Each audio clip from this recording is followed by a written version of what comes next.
আসাদ বাসায় নেই। চট্টগ্রামের কোনো একটা জায়গায় ব্রিজ হচ্ছে, সেখানে সাইট ভিজিটে গিয়েছে। নুসুমা পাশের রুমে পড়ছে আর নিসু ঘুমিয়ে গেছে। আমার ঘুম আসছে না। এর মধ্যে 2বার দুধ চা খেয়েছি, যদিও আমার দুধ চা খাওয়া একদমই ঠিক না। গ্যাস্ট্রিক বেড়ে যায়, কেমন যেন অস্বস্তি লাগে। যা বলছিলাম, মুন্সিগঞ্জের সরকারি হরগঙ্গা কলেজের ক্যাম্পাসটা ছিল মায়ায় জড়ানো। ইতিহাস, ঐতিহ্য আর মনোরম পরিবেশ, স্থানীয় লোকজনের বেড়ানোর জায়গাও বটে, যে কারণে আমাদের কথা বলার জায়গা খোঁজাও কঠিন হয়ে যেত। কলেজে বিশাল খোলা মাঠ ছিল, সেখানে সবসময় ছেলেমেয়েরা খেলাধুলা করত। চারিদিকে রাস্তা, দুপাশে গাছের সারি। সেখানটায় বিভিন্ন ভবনগুলো ও আলাদা সৌন্দর্য নিয়ে তৈরি করা হতো। মাঠের পূর্ব দিকে বাগান আর দক্ষিণ পুরনো ভবনটার সাথে শহীদ মিনার।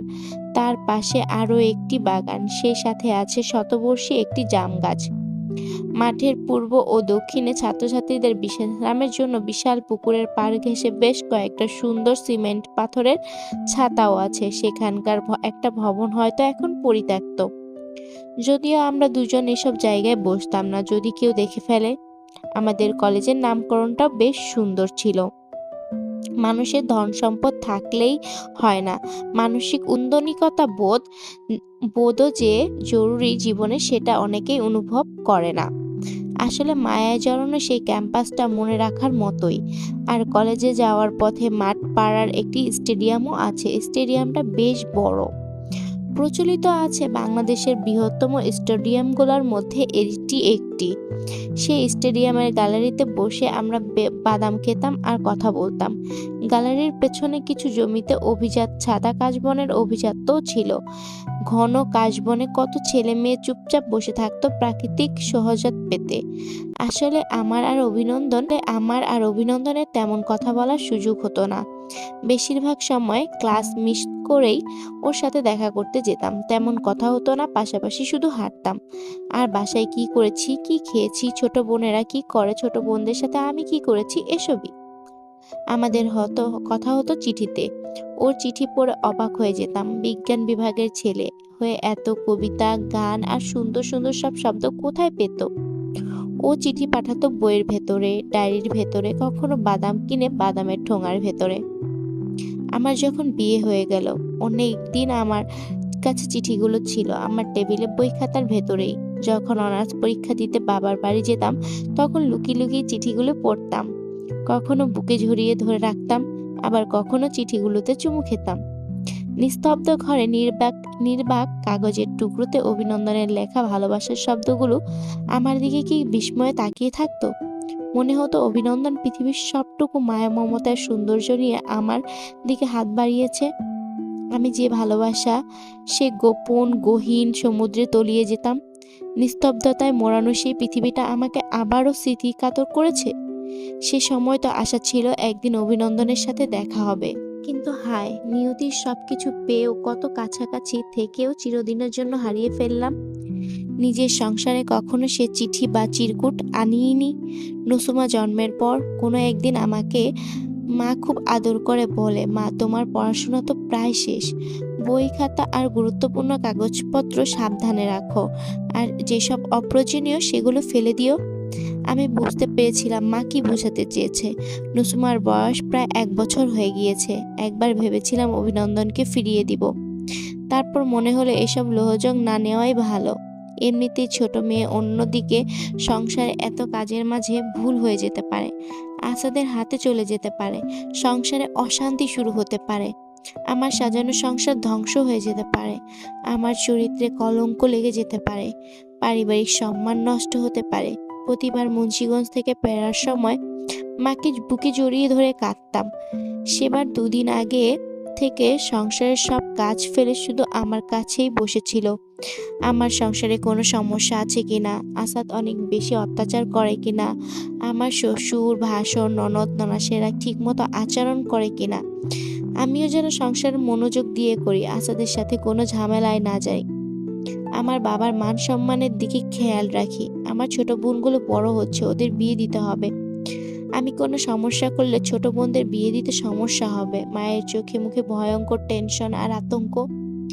আমি নিরাবেগ ও ভাবলেশীনভাবে মাকে বুঝাই, এখন এই বয়সে কি অঘটন ঘটাবো? মায়ের চোখে মুখে তবুও অবিশ্বাস আর আতঙ্ক। সেইবার মা ফিরে আসার দুদিন আগে থেকেই আমাকে জোরে চেপে ধরে অসহায় বিলাপ করছিল। মায়ের সেই অসহায় আর্তনাদ আজও আমার বুকে বিঁধে আছে। মনে হলো বুকের ভেতরটা হু হু করে উঠছে। মায়ের এমন গগনবিদারী চিৎকার আর অসহায় আর্তনাদে আতঙ্কিত হয়ে নিজের হাতে অভিনন্দনের দেওয়া সমস্ত উপহার, চিঠি আর চিরকুটগুলো ধ্বংস করি। নুসুমার জামা রাখার ছোট পুরনো ব্যাগগুলো আ নুসুমার জামা রাখার ছোট পুরনো ব্যাগে সবকিছু ঢুকাই। মুন্সিগঞ্জ থেকে ফেরার পথে ধলেশ্বরী নদীতে ফেলার প্রস্তুতি নেই। কিন্তু কেন জানি আমি পারিনি। আমার ভেতরের মানুষটা ফেলতে দেয়নি। আমার সংসার আরো কয়েক মাস থাকে। আমার সংসারে আরো কয়েক মাস থাকে। তারপর একদিন পদ্মার জলে ভাসিয়ে দেই।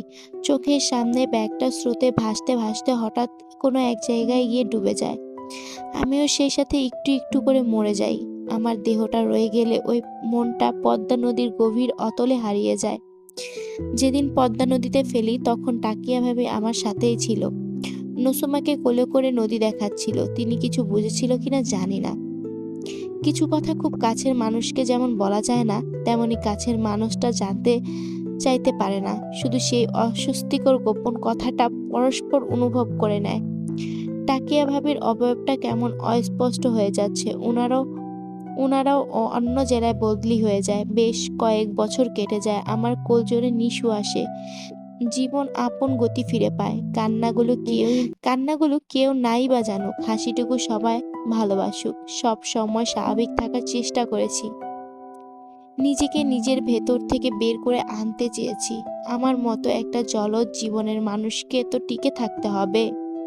মাঝে মাঝে নিজের জীবনকে নিজের মনেই হয় না। কবি মহাদেব সাহার মতো ভাবনায় আসে, এ জীবন আমার নয়।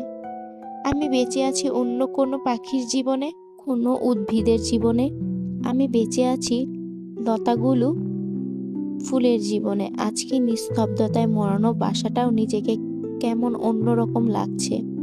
এখন বসন্তকাল, নিসর্গ ছুঁয়েছে বসন্তে। প্রকৃতিতে ফাল্গুন আর চৈত্র মাসের সত্যিকারের আচরণ। পুরনো পাতারা ঝরে গিয়ে নতুন পাতারা জন্ম নিচ্ছে। কুয়াশার চাদর ফেলে প্রকৃতি সোনালি রোদের হাসি দিয়ে পৃথিবীকে স্বাগত জানাচ্ছে। গাছে গাছে পাখিদের কলকাকলিতে মুখর চারিদিক। বাতাসে বসন্ত ছুঁয়ে যাওয়া ভালোবাসা।